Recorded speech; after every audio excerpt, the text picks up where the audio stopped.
Ireland সফরে ভারতীয় দলে জায়গা পেতে চলেছেন বৈভব সূর্যবংশী। ১৫ বছর বয়সেই তিনি প্রথমবার সিনিয়র পর্যায়ে জাতীয় দলে জায়গা পেতে চলেছেন। Board of control for cricket in India সূত্রে এই খবর জানা গিয়েছে। বিসিসিআই-এর এক কর্তা জানিয়েছেন, ওর আয়ারল্যান্ড সফরে ভারতীয় দলে সুযোগ পাওয়ার সম্ভাবনা আছে। নির্বাচকরা সম্ভাব্য ক্রিকেটারদের তালিকায় ওর নাম রেখেছেন। আরও কয়েকজন সম্ভাবনাময় ক্রিকেটারের নামও নির্বাচকদের তালিকায় আছে। বিসিসিআই-এর এই কর্তা আরও জানিয়েছেন, শুধু আয়ারল্যান্ড সফরেই নয়, চলতি বছরের শেষ দিকে জিম্বাবুয়ে সফরেও ভারতীয় দলে সুযোগ পেতে চলেছেন বৈভব। এই কিশোরের উপর ভরসা রাখছেন নির্বাচকরা। বিদেশ সফরে ভালো পারফরমেন্স দেখাতে পারলে নিয়মিত জাতীয় দলের হয়ে খেলার সুযোগ পেতে পারেন বৈভব। শচীনের রেকর্ড ভাঙতে চলেছেন বৈভব।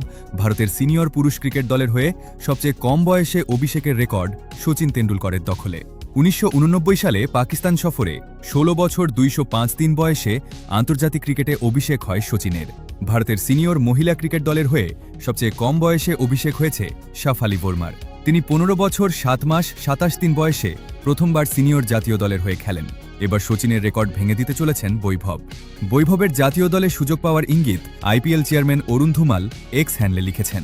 বৈভব সূর্যবংশী এবারের আইপিএলে অসাধারণ ব্যাটিং করছে। এই কিশোরের ভারতীয় দলের হয়ে অভিষেকের সুযোগ পাওয়া উচিত। ওর যে পারফরমেন্স, তাতে ওকে সুযোগ দেওয়া উচিত বিসিসিআই-এর। এরকম একজন প্রতিভাবান এবং এত কম বয়সী একজনকে জাতীয় দলে সুযোগ দেওয়ার ঘটনা বিরল। ওর অবশ্যই ভারতীয় দলের হয়ে সবচেয়ে কম বয়সে খেলার সুযোগ পাওয়া উচিত। বৈভব সূর্যবংশীর পারফরমেন্স ও ব্যাকগ্রাউন্ড, বৈভব সূর্যবংশী ইতিমধ্যেই বয়সভিত্তিক ক্রিকেটে দুর্দান্ত পারফরমেন্স করে নজর কেড়েছেন।